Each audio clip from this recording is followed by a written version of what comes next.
Subscribe करें और bell दबाएं ताकि कोई खबर रह न जाए।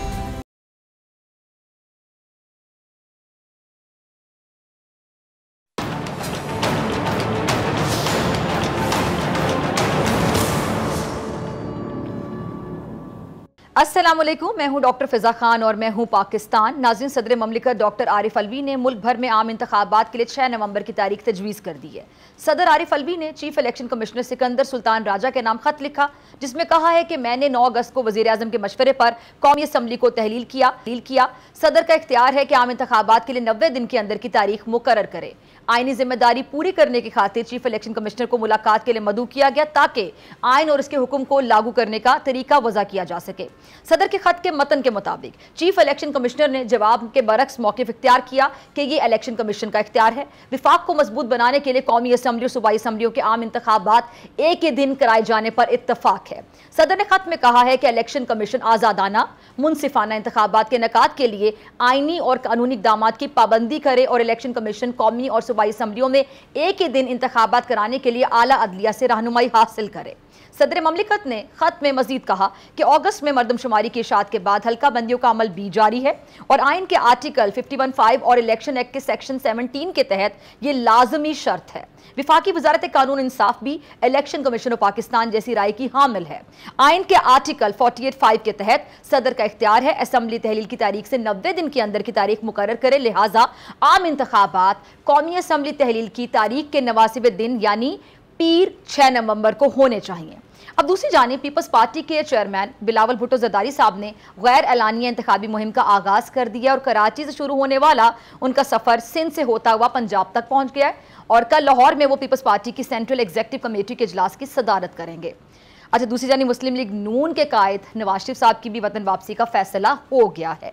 मुस्लिम लीग नून के सदर शहबाज शरीफ साहब ने 21 अक्टूबर को नवाज शरीफ की वतन वापसी का ऐलान कर दिया है। अब सवाल यह है कि तकरीबन तमाम सियासी जमातें जल्द और 90 दिन की आइनी मुद्दत में इंतखाबात करवाने का बाकायदा मुतालबा कर रही हैं। अगर सदर मुमलिकत आइनी मुद्दत में इंतखाबात करवाने की तजवीज़ दे रहे हैं तो क्या सियासी जमातें इससे मुत्तफिक होंगी या कोई एतराज़ भी कर सकता है? इन्हीं तमाम मामला पे बात करने के लिए मेरे साथ मौजूद है साबिक वफाकी वजीर पीपल्स पार्टी के सीनियर रहनुमा कमर जमान कायरा साहब। कायरा साहब, बहुत शुक्रिया वक्त देने के लिए, ज्वाइन करने के लिए। कायरा साहब, सदर ममलिकत ने 6 नवंबर को इंतखाबात करवाने की तजवीज़ दे दी है और सदर ममलिकत भी एग्जैक्टली वही बात कर रहे हैं जो आपकी पार्टी यानी पाकिस्तान पीपल्स पार्टी करती चली आ रही है। बिलावल साहब भी आइनी मुद्दत में इंतखाबात करवाने का मुतालबा कर रहे हैं, यानी आप और सदर ममलिकत एक पेज पर हैं, क्या कहेंगे? जी डॉक्टर साहबा, सॉरी, आपका जो थीसिस है ये दुरुस्त नहीं है। मेरी जमात और सदर साहब एक जगह पे नहीं है। सदर साहब का मौक़िफ़ एक तो 90 रोज के अंदर इंतखाब का है और दूसरा ये है कि उन्होंने डेट दी है और उन्होंने कहा ये मेरा इख्तियार है और हम समझते हैं कि ये सदर का इख्तियार नहीं है। इलेक्शन कमीशन इस बात का जवाब ऑलरेडी दे चुका है कि ऐसा मुमकिन नहीं है, ये सदर का इख्तियार नहीं है। लिहाजा इस बात पे सदर साहब से हमारा चले एक पॉइंट पे तो आप लोग एक पेज पर हैं कि 90 दिन के अंदर इंतखाबात चाहते हैं आप भी और वो भी इख्तियार वाली बात अपनी जगह, वो तो मुतालबा अपनी जगह मौजूद है, उससे तो मैं इनकार नहीं कर रहा। ठीक है, इख्तियार सदर का नहीं है, इख्तियार सदर का नहीं। तो क्या ये बात सदर को नहीं पता कि उनका इख्तियार नहीं, जैसे कि आप बता रहे हैं? ये चीजें बड़ा कंफ्यूज करती हैं। अक्सर लोगों को पता ही होता है, इसके बावजूद वो अपनी सियासी मजबूरियों के तहत, सदर साहब की अपनी मजबूरी है, उनकी जमात का प्रेशर होगा, तो ये पता होने के बावजूद जो फैसले किए जाते हैं वही अदालतों में चैलेंज होते हैं, वही दीगर फोरम्स पे चैलेंज। लेकिन कायरा साहब, आप कह रहे हैं कि सदर साहब की अपनी मजबूरी हो सकती है, उनकी जमात का प्रेशर हो सकता है आपके मुताबिक, लेकिन आइन किसी की मजबूरी या प्रेशर के तहत तो नहीं चलता। ऐसे ही है डॉक्टर साहिबा, लेकिन होता क्या है, जब ओहदेदार कोई फैसला करते हैं तो वो कहते हैं हमने बोनाफाइडली किया, दूसरी तरफ बैठे लोग कहते हैं कि नहीं आपका फैसला दुरुस्त नहीं है, लिहाजा हम उसको कानून की अदालत में चैलेंज करते हैं या दीगर फोरम्स में चैलेंज करते हैं। तो जो भी अपना इक़दाम उठाता है कहता तो वो यही है कि मैं दुरुस्त फैसला कर रहा हूँ, लेकिन उसको दूसरा फरीक जो है वो उसको दुरुस्त नहीं मानता, लिहाजा उसको चैलेंज कर लेता है। ये तो मामूल के काम है। लेकिन आपको नहीं लगता, आप एक सीनियर सियासतदान है, अपनी सियासत में बाल सफ़ेद के कमर जमान कायरा साहब, और आप उन सियासतदानों में शुमार किए जाते हैं, इनकी बहुत इज्जत है, बहुत एहतराम करते हैं सब लोग आपका। ये जो पार्लिमानी मामलात हैं, ये जब कोर्ट में जाते हैं तो आपको बीइंग अ सीनियर पॉलिटिशियन कैसा महसूस होता है? बिल्कुल आपकी राय दुरुस्त है, मैं 100% आपकी राय से इत्तेफाक करता हूँ कि सियासतदानों को अपने केस अपने तौर पे हल करने चाहिए पार्लिमान हो तो पार्लिमान में हल करने चाहिए। आपस में इतनी रवादारी और टॉलरेंस होनी चाहिए कि एक दूसरे से बात करके हल करें। ये अपनी दाढ़ी जाके अदलिया के हाथ में देना हर केस में ये मुनासिब नहीं है। ठीक है। अच्छा कायरा साहब, ये बिलावल जरदारी साहब ने गुज़िश्ता रोज़ जरदारी साहब ने CEC के फैसले हैं उनको फ़ौक़ियत देने की बात की है। पीपल्स पार्टी जमहूरी जमात है, मुशावरत के साथ फैसले किए जाते हैं आपकी पार्टी में, और बिलावल साहब के बयान में आखिर ऐसा क्या था जो इस अंदाज में, मैं कह लूँ कि इस अंदाज में पेश किया गया कि बिलावल साहब जरदारी साहब की सियासी बसीरत के शायद कायल नहीं है, या फिर इस बयान की मज़ीद वजाहत आप कर दें। देखिए डॉक्टर साहिबा, ये चाय की प्याली में तूफान उठाना इसी को कहते हैं। बिलावल साहब ने जो बात कही है, जरा कानून के मुताबिक देखिए, असूल के मुताबिक देखिए। जमात होती है, जमात के फैसला करने के कुछ जो फोरम्स होते हैं, पार्टी की क़यादत फैसले करती है शॉर्ट टर्म में, और अगर कोई ऐसा पॉलिसी का डिसीजन आना है तो उसके लिए फोरम बनाए जाते हैं, यानी कोर कमेटी है या एक क्विक फैसलों करने के लिए। आजकल तो जराए मौजूद हैं कि आप जूम के जरिए भी कर लेते हैं, लेकिन नॉर्मली होता था कि कोर कमेटी बना दी जाती थी। हमारी CEC के फैसले हैं और उन्होंने यही कहा है कि मैं CEC के फैसलों का पाबंद हूँ। CEC अपने कारकुनों के फैसले की पाबंद है। ये आईनी, कानूनी और सियासी तौर पे दुरुस्त तरीन बात है, इसमें कोई इख्तलाफ वाली बात नहीं, ना उसमें कोई सदर साहब का या जरदारी साहब के साथ उनके इख्तलाफ का इशू है। उनकी अपनी राय में इख्तलाफ हो सकता है। राय में तो दो हमारी जमात के अंदर बैठे हुए बाप बेटे में हमारे घरों में भी इख्तलाफ होता है, ये तो ये क्या इससे इसमें इशू है, लेकिन जहां तक उनकी स्टेटमेंट है वो बिल्कुल फैक्ट्स के मुताबिक। ठीक है। अच्छा, बिलावल साहब ने कायरा साहब ये जो गुज़िश्ता रोज़ लेवल प्लेइंग फील्ड ना होने का गिला किया है, शिकवा किया है, क्या वजूहात हैं इसकी? कल हमारी CEC की मीटिंग है, उसमें चेयरमैन साहब से पूछेंगे कि ये किस तनाजुर में है और इसका सारा, लेकिन अभी तक मेरे इल्म में नहीं है। ये जो आप बातें कर रहे हैं या सोशल मीडिया पे खबरें आ रही हैं, उसी के हवाले से आपने सारा मीडिया पे डाल दिया कायरा साहब। कुछ ना कुछ तो भाई आपका भी तो बड़ा रोल है ना, आप भी तो मसाले लगा चीजें चलाते हैं। नहीं, हम तो वही बात करते हैं जो हो रहा होता है, हम आपसे पूछ लेते हैं और आपको पूरा मौका देते हैं अपना मौका देने का। जी डॉक्टर साहब, आपसे मुराद आप नहीं है, आपसे मुराद मीडिया जनरली है। आपकी अपनी जरूरतें हैं, हम सियासतदान हैं, हमारी अपनी मजबूरियां और जरूरतें हैं, तो कभी आप अपने नहीं आप मैं मीडिया की नुमाइंदगी कर रही हूँ इस टाइम पे, आप सियासतदानों की नुमाइंदगी कर रहे हैं, मुझसे मुराद पूरा मीडिया ही है। ठीक है, चलिए कायरा साहब आगे चलते हैं। नवाज शरीफ साहब की जो वतन वापसी का बाकायदा तारीख का ऐलान हो गया है, तो क्या कहेंगे आप? हमेशा की तरह ये नहीं करेंगे नून लीग जाने। जी नहीं, मैं नहीं कहता ये वो कब कैसे आएंगे, कैसे इस्तकबाल होगा, ये तो नून लीग बताएगी। लेकिन ये बात खुशाइंद है, नवाज शरीफ साहब इस मुल्क के एक बड़े अहम लीडर है, वो अपनी जमात के सरबराह है और उनका एक फॉलोशिप का हल्का है, और वो बहुत दिनों से कह रहे थे मैं पाकिस्तान आऊंगा, और हम सब लोग कह रहे थे कि उनको आना चाहिए। अब उन्होंने ऐलान किया है तो हमें वेलकम करना चाहिए, बिल्कुल नवाज शरीफ साहब को आना चाहिए। अगर उनके खिलाफ कोई केसेस हैं, मुझे उसका नहीं पता कि वो आएंगे तो क्या होगा, वो केसेस फेस करेंगे, क्योंकि उनको एक केस में सजा हो चुकी है और वो एक तरह की बेल पे गए थे। अब वो वापस आके यकीनन उनके वकला ये सारी तैयारी करेंगे, लेकिन उनका वापस आना खुशाइंद है और उनको आके इस वक्त पाकिस्तान बहरान में है, उनको अपने रोल अदा करना चाहिए। ठीक है। अच्छा कायरा साहब, ये खुर्शीद शाह साहब ने जो निगरान हुकूमत है इसको नून लीग की हुकूमत करार दे दी है। अब निगरान हुकूमत आपको पता है किसी पार्टी को रिप्रेजेंट नहीं कर रही होती, बड़ी न्यूट्रल होती है वो, तो निगरान हुकूमत। दूसरा फवाद हसन फवाद की काबीना में शमूलियत के बाद उन्होंने शायद ऐसी बात की है, ये खुर्शीद शाह साहब की ज़ाती राय है या ये आपकी पार्टी का मौक़िफ़ है? क्योंकि सीनियर्स अक्सर ज़ाती राय भी दे देते हैं, लेकिन बहरहाल पार्टी का फेस होते, पार्टी को फिर जवाब देना होता है अगर कोई भी राय दे दे। ये बात दुरुस्त है, लेकिन इसका जवाब तो शाह साहब भी दे सकते हैं। मेरी राय में फवाद हसन फवाद बड़े लायक ऑफिसर है, बड़े काबिल आदमी है, पढ़े लिखे आदमी है, तजर्बाकार है, इसमें कोई शक नहीं है। आहद चीमा साहब बड़े काबिल आदमी है, बड़े आला अफसर है, और उन्होंने भी इस्तीफा दिया है, और फवाद साहब ने भी मेरे ख्याल में इस्तीफा दिया था, लेकिन उनका मियां साहबान के साथ ताल्लुक बड़ा करीबी है। वो मीडिया में, बल्कि उनको सजाएं जो दी गई, उनके खिलाफ केसेस बनाए गए, वो भी शायद उसकी वजह यही थी। तो उससे कई तरह के सवाल उठते हैं। पहले भी थोड़े बहुत गोइयां जरूर रही, लेकिन फवाद हसन फवाद साहब की इस तकर्री के बाद ये ज्यादा सवाल उठा के ये क्या है। और ये अगर मुझे फवाद साहब से इख्तिलाफ नहीं है, इज ए गुड मैन, मेरे कंटेम्प्रेरी है तो यूनिवर्सिटी में भी, और लायक आदमी है, काबिल आदमी है। इसी तरह आहत साहब है, डॉक्टर तकीर साहब है, बड़े लायक लोग हैं ये सारे।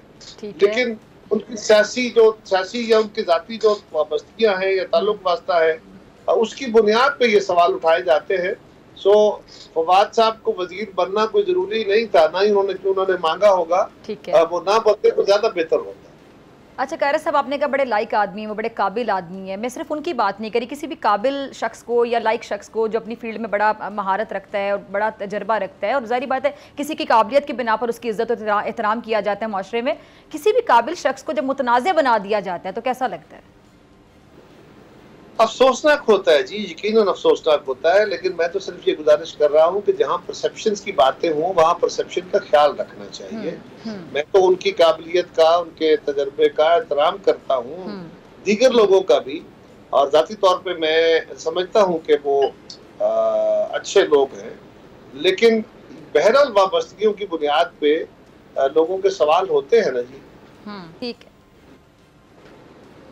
ठीक है। अच्छा कायरा साहब, ये मौलाना फजलुर रहमान साहब जो पीपल्स पार्टी से नाराज़ हो रहे हैं, उन्होंने हाल ही में जो कहा कि जी अदम एतमाद की जो वो नहीं होना चाहिए था, ये सिर्फ इसलिए कामयाब हुआ कि पीपल्स पार्टी चाहती थी, पीपल्स पार्टी स्टबन थी या बाजिद थी, और अगर उसने अभी पीपल्स पार्टी जिद ना करती तो तहरीक अदम एतमाद की बजाय ये इलेक्शन की तरफ माहौल बनता दिखाई दे रहा था। यानी सारा मलबा टू कट शॉर्ट मौलाना साहब ने पीपल्स पार्टी पर डाल दिया। देखिए, पहली गुजारिश तो यह है कि तहरीक अदम एतमाद से पहले किसकी हुकूमत थी? इमरान खान साहब की। तहरीक अदम एतमाद को किस हद तक बुलडोज करना चाहा इमरान खान ने आखिरी वक्त तक? उन्होंने तो असेंबली डिसॉल्व कर दी, उन्होंने तो वो हरकत कर दी जिसका तसव्वुर नहीं हो सकता पार्लिमानी तारीख में। तो कौन इलेक्शन की तरफ लेके जा रहा था? कोई इलेक्शन का माहौल नहीं था। हाँ, ये बात अपनी जगह है। ऑप्शन नहीं थी कि इलेक्शन हो सकते हैं। एक मिनट यहाँ जरा क्लियर कर रहे थे कायरा साहब, वो कह रहे हैं कि इलेक्शन हो सकते थे लेकिन पीपल्स पार्टी की वजह से। जी जी जी प्लीज। मैं वजाहत करता हूँ, मैं आपको याद कराता हूँ कि जब हम हुकूमत में आए या उससे पहले अदम एतमाद की तहरीक पेश की, तो उस वक्त भी हमने कहा था कि इमरान खान साहब ने जो इलेक्शन लॉज में तरामीम की हैं, हम उन कवानीन को दुरुस्त करेंगे, इलेक्टोरल लॉज ठीक करने के बाद इलेक्शन की तरफ चले जाएंगे। इसी मैंडेट के साथ आए। ठीक है। जब हुकूमत में आए तो उसके बाद 2 महीने 1.5 महीने के बाद ये फैसला हुआ कि इस वक्त मुल्क के हालात जो इमरान खान छोड़ गए हैं, ये तो वाकई नीचे बारूदी सुरंगें बिछी हुई हैं, खजाने में भी, खारजा ताल्लुकात में भी, पाकिस्तान के साथ इदारों में लड़ाई भी, तो ये बड़े खतरनाक हालात हैं। लिहाजा इज्तिमाई फैसला था कि हम असेंबली की मुद्दत पूरी कराएंगे। और फिर आपको याद होगा कि वजीर आजम शहबाज शरीफ साहब ने on floor of the house इस बात की वजाहत की कि हम अगली इलेक्शन की तरफ नहीं जा रहे, और क्यों नहीं जा रहे ये बात हम भी कहते रहे, पीपल्स पार्टी वाले भी, ये JUI भी कहती रही, ये मुस्लिम लीग भी कहती रही। लिहाजा ये कहना कि पीपल्स पार्टी का इसरार था, ये मुनासिब नहीं है। अगर किसी को ये गुमान है कि पीपल्स पार्टी का इसरार था और इलेक्शन की तरफ जाना चाहिए, तो वो उनकी हुकूमत थी PDM तो क्यों कह रहे हैं मौलाना साहब ऐसी बात? आपके मुताबिक कोई तवज्जो होगी? मैं मौलाना ने जो बात कही है, मैं उनसे मुलाकात होगी तो जरूर पूछूंगा, लेकिन मैं तो हकायक आपके सामने रख रहा हूँ ना कि वो चाहते, PDM के सरबराह थे, वजीर आजम उनके थे, असेंबली डिसॉल्व कर देते, वो हमारी बात न मानते। लेकिन ये इज्तिमाई फैसला था कि जो अर्ली इंतखाब का हम वादा करके आए थे उससे आगे जाया जाए, ये पीपल्स पार्टी का फैसला नहीं था। ठीक है, ठीक है। अच्छा, राना सनोरा साहब भी बड़ा कैटेगोरिकली कह रहे हैं कि ये हल्का बंदियों के बाद ये फरवरी में जो है इंतखाबात होते नजर आते हैं। चलिए फरवरी तक भी समझ आता है कायरा साहब, लेकिन जब इस तरह की बातें सुनने को मिलती कि फरवरी में भी शायद ना हो, आगे चले जाएं, फिर बड़ी कन्फ्यूजन होती है। अब मुझे नहीं लगता जी कि कोई आगे वागे जाने की कोई गुंजाइश है। ठीक है। ये जो एक कजिया जरूर आया है, मेरी जमात का मौक़िफ़ बिल्कुल दुरुस्त मौक़िफ़ है कि इलेक्शन 90 डेज में हो, लेकिन दूसरी तरफ भी ये है कि हल्का बंदियां हो जाएं और क्विक एज पॉसिबल टाइम में इलेक्शन हो जाए। हमारे मुतालबे पे इलेक्शन कमीशन ने 15 दिन टाइम भी कम किया है हल्का बंदियों का। इसी तरह इलेक्शन का अमल भी जो है वो वो 90 डेज की बजाय कोई 50-55 दिन में होना चाहिए, कोशिश करनी चाहिए कि जल्दी हो जाए तो ज़्यादा बेहतर होगा। ठीक है। अच्छा, ये कायरा साहब, ये मुस्लिम लीग नून के जो मुशावरती इजलास में एक फैसला किया गया कि पीपल्स पार्टी से सियासी इत्तेहाद नहीं होगा, तो क्या वाकई कोई सियासी इत्तेहाद की बातें हो रही थी जो अचानक से ये खबर सामने आती कि इत्तेहाद नहीं होगा? क्या पीपल्स पार्टी ने कभी इत्तेहाद के लिए बाज़ाब्ता तौर पर रब्ता किया था मुस्लिम लीग नून से, जो मुशावरती इजलास में ये बात तय हो रही कि नहीं इत्तेहाद नहीं होगा? मेरे इल्म के मुताबिक कोई मुतालबा हमारा नहीं था। हमने बार बार कहा, बिलावल साहब की तरफ से भी, चेयरमैन साहब की तरफ से बार बार कहा गया, लेकिन ये क्योंकि चेमगोइयां बहुत थी कि जी शायद इलेक्शन इकट्ठे होकर लड़े, शायद ऐसी सूरत बने, उस सूरत हाल को शायद उस मुस्लिम लीग ने बेहतर जाना होगा कि क्लियर किया जाए, इस सवाल को लोगों के जहनों में वहां दूर किया जाए, उसलिए होगा। हमारी तरफ से तो कोई मुताबिक बिलावल साहब ने भी एक बात की ना इसी से रिलेटेड, अगर मैं देखूं कायरा साहब, उन्होंने कहा कि जो मिसाक जमहूरियत है वो नहीं हो सका, यानी इसमें एक मायूसी भी नजर आ रही है, या मायूसी नहीं, चले कुछ और लफ्ज अगर हम इसका इंतखाब कर ले किसी और लफ्ज का, कि उन्होंने कहा हो सकता था लेकिन नहीं हो सका, यानी वो चाहते थे कि हो। देखिए, मिसाक जमहूरियत हुआ तो उस वक्त भी मोहतरमा और मियां नवाज शरीफ ने अलग अलग इलेक्शन लड़े थे। सही। आज भी एक और मिसाक की जरूरत है, और ये बात बिलावल साहब on floor of the house कहते रहे, हमारी जमात कहती रही, मियां शहबाज शरीफ साहब भी कहते रहे, लेकिन ये नहीं हो पाया। उसके लिए तो हम कह रहे थे ना चार्टर ऑफ इकोनॉमी भी उसमें शामिल हो, और चार्टर ऑफ डेमोक्रेसी 2 होना चाहिए, पहले पे अमल होना चाहिए। ये बातें तो हम रोज कर रहे थे जी, ये कोई अचंभे की बात तो नहीं है। ठीक है। अच्छा, सिंध में पीपल्स पार्टी एक बड़ी पार्टी, इसमें कोई दो राय नहीं है और आमद है वहाँ पे, वहाँ पर अब कहा जा रहा है कि जी नून लीग, जारी बात है हर पार्टी की ख्वाहिश होती है कि हम हर सूबे में हुकूमत बनाएं, फिर विफाक में भी हुकूमत बनाएं। अगर नून लीग वहाँ इत्तेहाद करती है बाकी जमातों के साथ, MQM के साथ इत्तेहाद कर ले, GDA के साथ इत्तेहाद कर ले, या वहाँ पे JUI के साथ, तो आपको लगता है कि पीपल्स पार्टी को हराना आसान हो जाएगा? देखिए, किसी जमात का अपना इलेक्शन लड़ना या इत्तेहाद करना उसका इस्तेहकाक है, उससे तो कौन इनकार कर सकता है? जी जी, उससे तो कोई इनकार नहीं कर सकता, उनका इस्तेहकाक है, करें। लेकिन सबकी अपनी अपनी तैयारी भी तो होती है ना, एक हेल्दी कंपटीशन भी तो होता है ना। होगा जी, कंपटीशन होगा। पीपल्स पार्टी वहाँ पे बहुत बेहतर पोजीशन में थी, है, और इंशाल्लाह आइंदा इलेक्शन में भी होगी, आप देखिए। लेकिन अगर इत्तेहाद हो जाता है पीपल्स पार्टी के खिलाफ बाकी तमाम जमातों का, फिर भी आप अच्छी पोजीशन में देखते हैं खुद को। हमें उसके बावजूद वहाँ पे इंशाल्लाह कोई बड़ा फर्क नहीं। और उसकी एक वजह अगर मैं आपसे पूछना चाहूँ कि आपके कॉन्फिडेंस की वजह क्या है कि सिंध में आपने इतनी अच्छी परफॉर्मेंस दी कि आपको लगता है कि सबका इत्तेहाद भी हो जाए फिर भी आप लोगों को नहीं हरा सकते? देखिए, सिंध में अभी recently local bodies election, interior का रिजल्ट उठा के देख लीजिए, शहरों का रिजल्ट उठा के देख लीजिए, आपको हमारी बात पे सदाकत नजर आ जाएगी। ठीक है जी, कायरा साहब बहुत शुक्रिया आपके वक्त के लिए। और इसी के साथ नाजरीन, मुझे ब्रेक का कहा जाए, मुलाकात होगी शॉर्ट ब्रेक के बाद।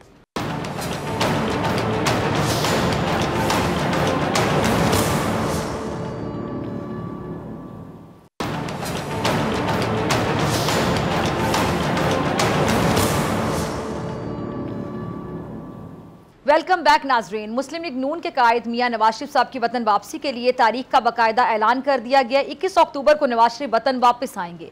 ये एक बड़ी सियासी पेशरफ्त है, लेकिन आज की सबसे बड़ी डेवलपमेंट सदर ममलिकत डॉक्टर आरिफ अलवी की जानिब से chief election commissioner Sikandar Sultan Raja को इरसाल करदा खत है, जिसमें सदर ने इलेक्शन कमीशन को आम इंतखाबात के लिए 6 नवंबर की तारीख तजवीज़ की है। अपने खत में सदर ममलिकत ने आर्टिकल 48 की शिक 5 के तहत सदर ममलिकत को हासिल 90 रोज़ के अंदर इंतखाबात की तारीख मुकर्रर करने के इख्तियार का हवाला दिया है। शो के पहले हिस्से में आपने देखा कि इस मामले पर पीपल्स पार्टी का मौक़िफ़ आपने सुना। पीपल्स पार्टी के सीनियर रहनुमा कमर ज़मान कायरा साहब मेरे साथ मौजूद थे। अब प्रोग्राम के इस हिस्से में हम इस मुस्लिम लीग नून की राय जानने की कोशिश करेंगे। मेरे साथ मौजूद हैं मुस्लिम लीग नून के सीनियर रहनुमा जावेद अब्बासी साहब। बहुत शुक्रिया आपका वक्त देने के लिए। अब्बासी साहब, क्या राय है ये सदर मुमलिकत की जानिब से जो तारीख तजवीज़ करने के मामले पर आप लोगों की? बिस्मिल्लाहिर्रहमानिर्रहीम, बहुत शुक्रिया। लेकिन मैं एक्सपेक्ट कर रहा था कि अगर प्रेसिडेंट साहब ने कोई लेटर लिखना ही था, अगर कोई डेट देनी थी, अगर उन्होंने कोई मामला की तवज्जो दिलवानी चाहिए थी, तो वो फौरी तौर पर जब असेंबली डिसॉल्व हुई थी, उसके बाद समरी गई थी, उसके अगले दिन देते। और आपने देखा कि जो ही असेंबली की डिसॉल्व हुई थी, उसके बाद इलेक्शन कमीशन ऑफ पाकिस्तान ने मीटिंग की। मीटिंग करने के बाद उन्होंने अपना एक अलामिया जारी किया। उन्होंने कहा कि चूंकि हम सेंसस नोटिफाई हो गए हैं तो हम डिलिमिटेशन का प्रोसेस शुरू करेंगे। तो प्रेसिडेंट साहब खामोश थे। उसके कुछ दिनों बाद उन्होंने एक लेटर लिखा और उनको कहा कि आप मीटिंग करें। इलेक्शन कमीशन ने उनसे मीटिंग करने से इनकार कर दिया। उन्होंने कहा कि ये मैंडेट आपका नहीं है, ये मैंडेट हमारा है। तो मेरा ख्याल है प्रेसिडेंट साहब ने आप एक जान छुड़ाने के लिए जिस आर्टिकल आप हवाला दे रही है 84(5), अगर 48 का सब आर्टिकल 5 का जो हवाला आपने दिया उसमें तो फिर प्रेसिडेंट साहब इलेक्शन कमीशन को क्यों लिखते, फिर तो वो खुद डेट देते।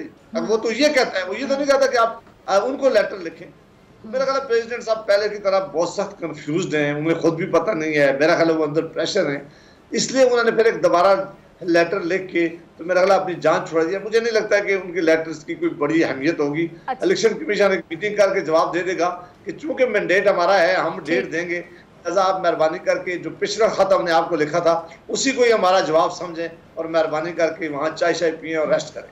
अच्छा जावेद अब्बासी साहब, आप एक सीनियर सियासतदान हैं, ज़रा आवाम भी कंफ्यूज्ड है। आपने जैसा कि सदर मुमलिकत कन्फ्यूजन में कर रहे हैं तो आवाम बहुत ज़्यादा कंफ्यूज है। जब सदर कंफ्यूज हो जाएंगे आपने बताया तो आवाम तो कितनी कंफ्यूज होगी। ज़रा ये बताइए कि आइन ना तो प्रेशर के तहत चलता है कि किसी ने अंडर प्रेशर आके या अपनी पार्टी को राज़ी करने के लिए ऐसा इकदाम उठा ले, खत लिख दिया हो, और दूसरी बात है कि इख्तियार सदर के पास है या नहीं है, या सिर्फ इलेक्शन कमीशन के पास है, जैसे कि आप भी कह रहे हैं। और ब्रेक से पहले कायरा साहब ने भी यही मौक़िफ़ दिया कि ये इख्तियार सदर के पास तो है ही नहीं, ये इलेक्शन कमीशन के इख्तियार है। क्या ये बात सदर को नहीं पता कि मेरे पास इख्तियार नहीं है तो क्यों लिख रहे हैं खत?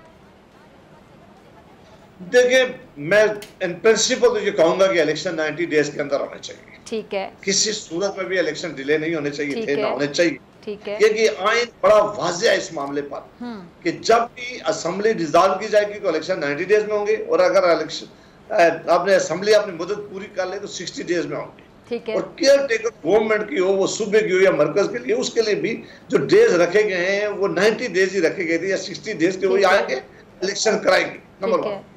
नंबर दूसरी बात यह है कि इलेक्शन किसी की चॉइस नहीं होनी चाहिए। ये मैंडेट पार्लियामान ने कॉन्स्टिट्यूशन के नीचे दिया था इलेक्शन कमीशन ऑफ पाकिस्तान को कि आप इस मुल्क में फ्री एंड फेयर इलेक्शन का इनकाद करें। सॉरी मैं आपकी बात काट रही हूँ, मुझे ये समझा दें कि अगर सदर मुमलिकत का इख्तियार नहीं है, आइन में वाज़ेह है कि इख्तियार इलेक्शन कमीशन का है, जैसे कि आप भी फरमा रहे हो, ब्रेक से पहले पीपल्स पार्टी के सीनियर और कायरा साहब भी ये बात कर रहे थे, तो क्या सदर मुमलिकत को नहीं पता था कि उनके इख्तियार में चीज़ नहीं है?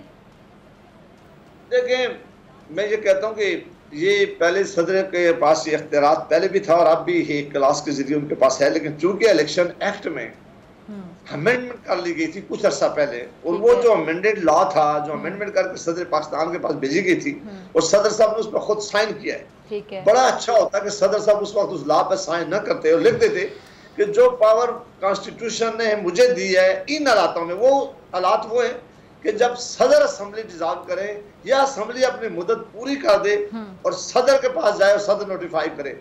ये जो क्लाज है, इस वक्त असेंबली जो डिसॉल्व हुई है वो प्राइम मिनिस्टर ने डिसॉल्व किया, 2 दिन पहले भी उन्होंने डिसॉल्व किया है। ये पावर सदर को ये नहीं दी गई थी। अगर सदर इस पर साइन ना भी करते तो 48 आवर्स के बाद ये असेंबली डिसॉल्व समझी जाती। लिहाजा जो असेंबली सदर डिसॉल्व नहीं करते वहां वो सदर डेट भी नहीं दे सकते आइन के मुताबिक। नंबर 1। और नंबर 2, जो रिसेंटली इलेक्शन एक्ट में तरमीम कर ली गई है, उसके बाद तो आप सदर साहब को ये सोचना चाहिए कि क्या वो ये डेट दे भी सकते हैं। मेरे लिहाज में अगर सदर साहब डेट दे सकते होते तो वो खुद डेट दे देते। उन्हें ये पता है कि उनके पास इख्तियार नहीं है, इसलिए वो जरा एक तो खबरों में भी आदमी रहता है। आज आपने टॉक शो भी किए, वो अपनी पार्टी को भी कल कहेंगे जी मैं तो पूरी कोशिश कर रहा था। ये कई चीजें होती है, लोगों को मुख्तलिफ लोगों को खुश करना होता है, तो मेरा ख्याल है इसलिए बड़ा जरूरी है उनके लिए भी उनके। ठीक है, अच्छा आगे चलते हैं। जावेद अब्बासी साहब, ये चेयरमैन पीपल्स पार्टी हम देख रहे हैं बड़े तवातुर से 90 दिन के अंदर इंतखाबात का बाकायदा मुतालबा करे, और साथ ही साथ जो उनके इत्तेहादी हैं यानी आप सब इत्तेहाद में रहे, आप पर इलेक्शन से फरार पर तनकीद करते वाज़े तौर पर दिखाई दे रहे हैं, क्या कहेंगे? देखिए, मैंने रात को भी एक प्रोग्राम किया है कि लाहौर भुट्टो साहब एक बड़ी सियासी जमात के लीडर हैं, उनको ये इख्तियार है कि वो जब चाहें किसी पर तनकीद करें। लेकिन एक मामला जरूर ये है कि ये जब आखिरी CCI की मीटिंग हुई थी तो उन्होंने अपने चीफ मिनिस्टर मुराद अली शाह साहब को भी भेजा था। उस CCI मीटिंग में ये तय हुआ था कि हम इलेक्शन रिजल्ट नोटिफाई करेंगे। ठीक है, हम सबको पता था कि अगर इलेक्शन रिजल्ट नोटिफाई किए गए तो इलेक्शन टाइम पे नहीं होंगे। मैं वैसे उन लोगों में अभी भी शामिल था कि मैं समझता था कि ये नहीं करना चाहिए था, हमें साफ तौर पर इलेक्शन के लिए जाना चाहिए था, हमें नोटिफाई नहीं करनी चाहिए। ये मेरी अपनी एक साथी राय है। लेकिन बहरहाल उस वक्त बिलावल भुट्टो साहब खुद नहीं बोले, वो वजीर खारजा थे। उनकी जमात कैबिनेट मीटिंग में ये फैसला हुआ जिसमें बिलावल भुट्टो साहब खुद बैठे हुए थे। उनके चीफ मिनिस्टर CCI की मीटिंग में आए, वहां नहीं बोले। अब ये मुतालबा करना कि जी इलेक्शन कमीशन से, ये जरा मुझे अच्छा नहीं लग रहा। मैं समझता हूँ कि अगर ये इलेक्शन डिले हुए हैं या होंगे तो इसका जवाब सियासी जमातों ने खुद इलेक्शन कमीशन को प्रोवाइड किया है। अगर ये रिपोर्ट नोटिफाई ना होती, सेंसस की रिपोर्ट, तो फिर इलेक्शन कमीशन के पास कोई इख्तियार भी नहीं था, कोई जवाब भी नहीं था। उन्होंने 90 डेज के अंदर ये इलेक्शन करवाने थे। तो लिहाजा मेरा ख्याल है कि ये सारी सियासी जमातों ने ये फैसला किया है, ये जिम्मेदारी सबको लेनी चाहिए। यही सच है और यही अखलाकी जिम्मेदारी भी होनी चाहिए। ठीक है। अच्छा, जिम्मेदारी से मुझे याद आया अब्बासी साहब, ये मौलाना फजल रहमान साहब ने सारी जिम्मेदारी पीपल्स पार्टी पर डाल दी कि जो तहरीक अदम एतमाद है वो तो पीपल्स पार्टी की वजह से हुई है, वरना शायद इंतखाबात का माहौल तब भी बनता दिखाई दे रहा था। तो यहाँ पे सबकी जिम्मेदारी नहीं बनती है क्या? ये जो अदम एतमाद है ये सिर्फ पीपल्स पार्टी की वजह से हुआ था? नहीं, मैं समझता हूँ कि ये जिम्मेदारी सबकी थी, सबने ये अदम एतमाद में शामिल है, सब हुकूमत में शामिल है। बड़ी अच्छी बात की आपने। और एक दिन भी किसी ने नहीं कहा हुकूमत से कि जी आप मेहरबानी करके इलेक्शन करवाएं। और बिल्कुल जब खैबर पख्तूनख्वा और पंजाब की असम्बलियां नहीं भी थी, उस वक्त भी किसी जमात ने नहीं कहा जी कि मेहरबानी करें, वहां तो असम्बली डिसॉल्व हो गई थी, उनका तो इलेक्शन पहले करवा दें। उस वक्त भी सब एक पेज पे थे। तो मेरा नहीं ख्याल कि अब जब हुकूमत में 16 महीने सब इकट्ठे तो जिम्मेदारी भी इकट्ठी बनती है। आपका ये कहने का मतलब? आज ये बात कहना कि फलां ने ये किया था, फलां ने किया था, वो वक्त पे वो बताते, उस वक्त कहते कि हम हुकूमत में ना होते, फलाना साहब कहते जी हम हुकूमत में शामिल नहीं होंगे, इलेक्शन फौरन कराए, ये बड़ा जवाब होता। वो स्टैंड ले सकते थे। शामिल रही हैं, उन्होंने पूरी हुकूमत सब ने एंजॉय की है, हुकूमत की वजारतें एंजॉय सब ने की हैं। अब एक दूसरे को इल्जाम देना मेरा ख्याल है ठीक नहीं है। अब अगर अच्छा हुआ है तो सबने अच्छा किया है, और अगर अच्छा नहीं कर सके अच्छी बात कह रहे हैं, तो जिम्मेदारी सब की है। बेहतरीन बात की आपने बासी साहब। अच्छा बस सब ये मुस्लिम लीग नून, JUI और ये MKM एक तरफ खड़ी दिखाई दे रही है, पीपल्स पार्टी बिल्कुल बाकायदा दूसरी तरफ खड़ी दिखाई दे रही है। हालांकि कुछ अरसा पहले आप लोग एक पेज पर थे, इसकी क्या बड़ी वजह है? क्या हम ये कह सकते हैं कि आगे जाके सिंध में पीपल्स पार्टी को सीट एडजस्टमेंट के तहत आप तमाम पार्टियां मिलकर टफ टाइम देने का इरादा भी रखती हैं? नहीं, मैं हमेशा से कहता था, मेरी पहले दिन से ये राय थी कि ये जो हमारे और उनके रिलेशन है, जो हम एक दूसरे को आज बड़ी खुशी से जफियाँ ला रहे हैं, ये तब तक है जब तक हम हुकूमत में, जो हुकूमत से जाएंगे हमने एक दूसरे के खिलाफ कंपेन करनी है, हमने एक दूसरे के खिलाफ इलेक्शन लड़ना है। हमने अपने, मेरा ख्याल है वही जुबान अब मुझे लग रहा है कि कुछ दिनों बाद इस्तेमाल होगी जो पहले आप दोनों तरफ से सुन। यानी वो जो कहते हैं सियासत में कुछ भी हरफे आखिर नहीं होता, कुछ भी हो सकता है कभी भी। नहीं, दुनिया में सियासत में बड़े असूल हैं, लोग भी अपनी बात पे कायम भी रहते हैं। सियासी चले हमारे यहाँ सियासत में कह लेते हैं, इसको ऐसे सही कर लेते हैं। हमारे यहाँ किसी चीज में भी कोई वो नहीं है। हमारे यहाँ हम सारे लोग ऐसे हैं कि कुछ वक्त किसी वक्त भी कुछ बात भी कह सकते हैं, किसी बात से मुकर भी सकते हैं, और किसी बात की जिम्मेदारी लेने से इनकार कर सकते हैं। हम ऐसा कर सकते हैं। अच्छा, लेकिन एक चीज तो मेरे ख्याल से वही होगी ना जो कह दी गई है कि 21 अक्टूबर को नवाज शरीफ साहब वापस आएंगे, या वो डेट भी चेंज हो सकती है? देखिए, मोदी इसमें आओ तो कुछ भी सकता है, फिलहाल तक तो डेट यही है। आप इस चूंकि उन्होंने मीटिंग करने के बाद मियां साहब ने और शहबाज साहब ने उसका अनाउंस किया फैसला, तो इस वक्त तक तो यही है, आज की डेट तक तो इंशाल्लाह यही है। लेकिन क्या मुल्क के मजमूई हालात बनते हैं, कुछ भी होता है, ये जाहिर है। इसमें एक पाकिस्तान ऐसा मुल्क है, यहाँ किसी वक्त भी कुछ हो सकता है, लेकिन बहरहाल उनकी डेट आने की कंफर्म है। शहबाज शरीफ साहब ने कहा, हमें यकीन करना चाहिए कि इंशाल्लाह। यानी नवाज शरीफ अगर वापस आ रहे, इट मींस कि आप लोगों की बाकायदा इलेक्शन जो मुहिम है, कैंपेन, वो शुरू होने जा रही है। अगर आप इलेक्शन कब देख रही हैं? आप बताएं ना कब होंगे इलेक्शन? सुनने में तो ये आ रहा है कि जल्दी हो जाएंगे, चले बहुत देर तक हो जाएंगे तो फरवरी में हो जाएंगे, लेकिन फरवरी से आगे का सुन के हम भी परेशान होते हैं कि 24 में हो जाएंगे। फिर बस ये एक दफा कुछ चीज डिले हो, पर वो कब होती है ये तो मैं कुछ नहीं कह सकता। 2024 में हो जाएंगे? नहीं, मैं डेट नहीं दे सकता, मेरे पास कोई इख्तियार नहीं है। जिस दिन इलेक्शन कमीशन अनाउंस करेगा, अपना शेड्यूल अनाउंस करेगा, उस वक्त फिर हम इस पर बात करेंगे। यहाँ तो मैं पाकिस्तान में तो ऐसे हालात भी हैं कि इलेक्शन शेड्यूल अनाउंस होते रहे, फिर आगे जाते रहे इलेक्शन। अब आप जैसे सियासतदान नहीं डरा रहे टीवी पे बैठ के कि पता नहीं कब होंगे? आप लोगों की बातों से रहता है पता नहीं 24 में भी होंगे कि नहीं होंगे। हम तो पूरी उम्मीद है कि हो जाएंगे। नहीं, आपकी उम्मीद अल्लाह करे कि आपकी ऐसी हो, आप मुझसे तवक्को करेंगे, मैं वो बात करूं जो मैं जायज समझता हूँ। मैं ये नहीं करता कि ख्वाहिश क्या है किसी की। मैं ये कहता हूँ कि कॉन्स्टिट्यूशनल जो बाउंड्रीज थी वो 90 डेज की थी। 90 डेज के अंदर अगर हो जाते तो मुझे यकीन है। हल्का बंदी वाले मामले पे 90 तो आगे चला गया ना? हाँ, अगर आगे चला गया तो फिर कुछ भी हो सकता है। ठीक है, यानी 24-25 भी हो सकता है, आप कहना चाह रहे हैं? मैंने कुछ नहीं कहना चाह रहा, आप कह रही हैं, मैं ये डेट नहीं मैं दे तो सकता, सवाल पूछ रही हूँ ना, मैं कह नहीं रही, मैं जानना चाह रही। चले आगे चलते हैं। राना सनौला साहब फरवरी में इंतखाबात की बात कर रहे हैं और आज बिलावल साहब ने दोबारा से तनकीद की है। उन्होंने कहा जी इलेक्शन कमीशन को नहीं पता और एक पार्टी तारीख दे रही है, खुलकर तनकीद कर रहे हैं वो एक पार्टी पर। क्या समझ आ रही है आपको? नहीं, हमें भी कोई इख्तियार नहीं है कि हम डेट दें। हमें क्या पता कि फरवरी में होने वाले या नहीं होने वाले, ये बिल्कुल हमारे पास तो कोई इन्फॉर्मेशन नहीं है, मेरे पास कम से कम नहीं है।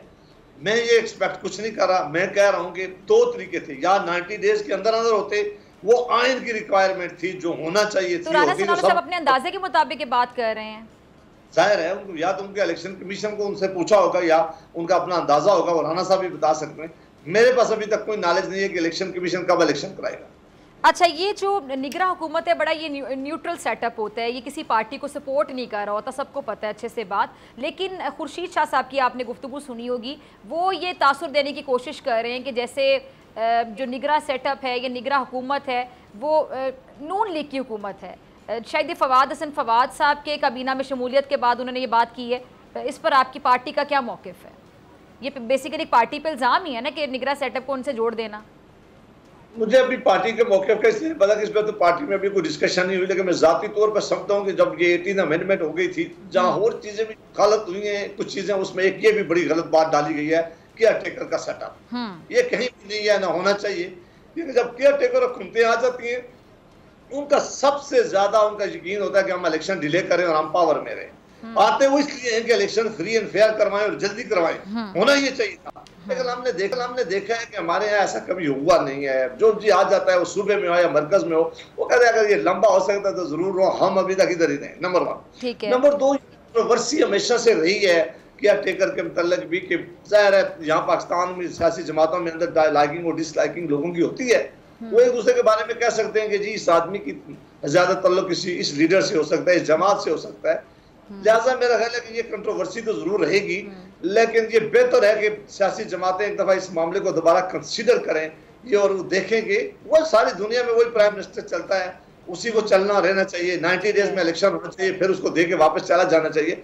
ये जो मामला क्रिएट किया गया है, इसका कोई फायदा नहीं हुआ, बल्कि इसमें और नुकसान हुआ है, और आइंदा भी मुझे खदशा है कि इससे और बहुत बड़ा नुकसान होते रहेंगे। अच्छा जी, अच्छा जावेद अब्बासी साहब, एक और चीज़, बिलावल जरदारी साहब ने लेवल प्लेइंग फील्ड पर बड़े सवाल उठा दिए हैं। उन्होंने कहा है कि ये किसी के लिए है और किसी के लिए लेवल प्लेइंग फील्ड नहीं है।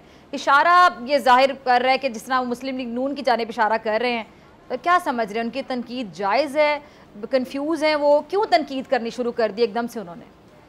मेरा ख्याल है कि बिलावल साहब ने ये शिकायत हमसे नहीं की, ये शिकायत उन्होंने किसी और से की है, और ये जो बात की है उन्होंने वो हमें समझ आई है, और मुझे भी आई, आपको भी समझ होगी। कोई मुस्लिम लीग नून नहीं है इस मामले में, उनको नहीं, तो क्यों शिकायतें करने पर आगे बिलावल साहब, जिससे भी शिकायत की है? बस ये तो फिर वही बता सकते हैं कि नहीं, आप एक सीनियर सियासतदान हैं, आप भी तो बता सकते हैं ना। आपका अंदाजा क्या कहता है? मेरा अंदाजा है कि कुछ ना कुछ तो जरूर हुआ है, ये मुझे नहीं पता कि क्या हुआ है, ये मैंने बता सकता। पर कुछ अच्छा, एक और बड़ी इंटरेस्टिंग चीज हो रही है जावेद साहब, बिलावल साहब जो हैं वो पंजाब में डेरे डालने जा रहे हैं और मरियम साहिबा सिंध का रुख करने जा रही है। इस पर जरा कमेंट कर दीजिए।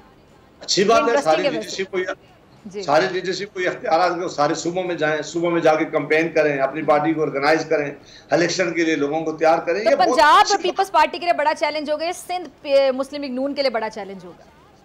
जरूर ये चैलेंजेस दोनों जमातों के लिए अपनी अपनी जगह पर मौजूद है, लेकिन अगर वो समझते हैं कि वो इन चैलेंज को अबूर कर सकते हैं, वो समझते हैं कि ऐसा ग्राउंड मौजूद है, वो समझते हैं कि ऐसा रूम मौजूद है, मैं इस बात का बड़ा हमायती हूँ कि सारे सियासी लीडरों को पूरे पाकिस्तान में कैंपेन करनी चाहिए, पूरे पाकिस्तान के लोगों के पास जाना चाहिए, पूरे पाकिस्तान में अपनी पार्टी का जो मंशूर है वो लेके जाए, और फिर लोगों को फैसला कर रहे थे कि वो किसका इंतखाब करते हैं। ये फैसला बहरहाल अवाम का है।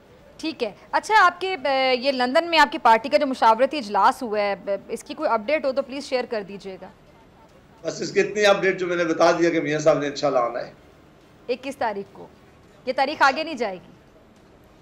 मैं तारीखों के बारे में मेरा कोई वो नहीं है, मैं कोई जुम्मी नहीं और ना मैं कोई, मैंने कहा आज की डेट तक यही डेट है, आज की तारीख तक यही बात है। अच्छा, कहाँ से आएंगे और उनका इस्तकबाल जो है वो किस तरह किया जाएगा? कोई आपकी प्लानिंग? जब वक्त करीब आएगा तो फिर इंशाल्लाह पार्टी लीडरशिप मीटिंग करके फैसला करेगी और आपसे भी इंफॉर्मेशन शेयर करेंगे। अच्छा, दूसरा बताइएगा कि आपके इजलास में एक ये बात भी ज़ेरे गौराई के बाकायदा इस पर डिसीजन आया, फैसला किया गया कि जो पीपल्स पार्टी है उसके साथ किसी किस्म की सीट एडजस्टमेंट नहीं की जाएगी, यानी ऐसी कोई बात ज़ेरे गौर थी जिस पर फिर फैसला किया गया कि नहीं हम इकट्ठे नहीं चल सकते? और बिलावल साहब ने मिसाक जमहूरियत की बात की, थोड़ी मायूसी भी उनकी बातों में नजर आई कि मिसाक जमहूरियत हो जाता तो बड़ा बेहतर था, यानी उनकी बातों से भी समझ आई कि होते होते रह गया। मैं फिर आपसे अर्ज करूंगा कि ये इख्तियार सियासी जमातों के पास है, बिल्कुल ये है, बिल्कुल है, लीडर साहिबान के पास भी है कि वो कौन सी स्टेट किस वक्त देते हैं, ये इख्तियार उनका है। वो किस जमात के साथ इताद करते हैं, ये इख्तियार भी उनके पास है। वो किस जमात के साथ सीट एडजस्टमेंट करते हैं, ये इख्तियार भी जमातों और लीडर साहिबान के पास है। ये फैसला जाहिर है पार्टी। चलिए एक आखिरी सवाल पूछ लूँ, जिस तरह आवाम के अंदाज में मैं आपसे पूछना चाहूँगी, शायद आपको बुरा भी लगे, जैसे कि आपने कहा इख्तियार तमाम पार्टियों के पास होता है, तो जावेद अब्बासी साहब, क्या जब आप लोग एक पेज पर आते हैं तमाम पार्टियां, फिर आप लोगों को लगता है नहीं अब हमें एक पेज पर नहीं रहना, ये आप लोग अपने मुफादात को मद्देनजर रखते हुए करते हैं या आवाम का भी सोचते हैं? देखिए ये सवाल मेरा तमाम पार्टी से, सिर्फ आपसे नहीं है। नहीं, बल्कि बड़ा अच्छा सवाल आपने किया है।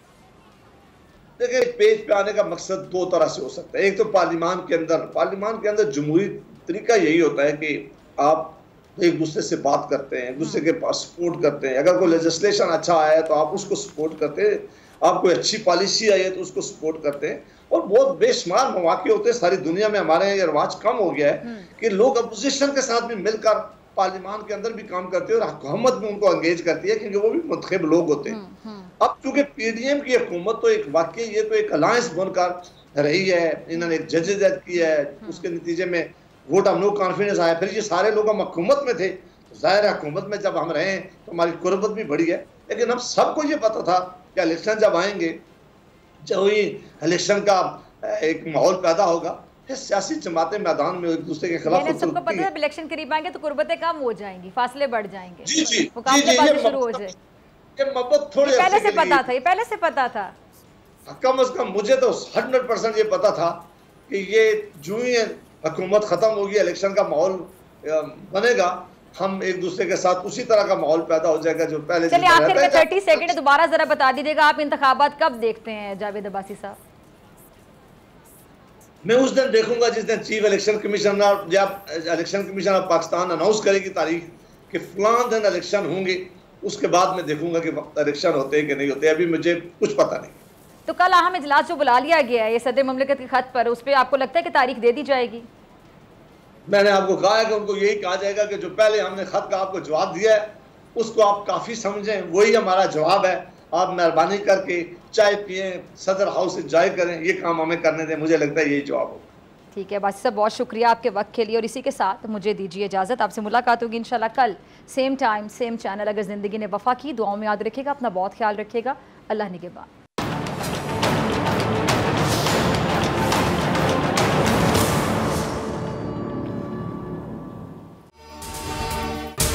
अगर आपको ये वीडियो पसंद आई तो सब्सक्राइब करें और बेल आइकन पर क्लिक करें। सब्सक्राइब करें और बेल दबाएं ताकि कोई खबर रह न जाए।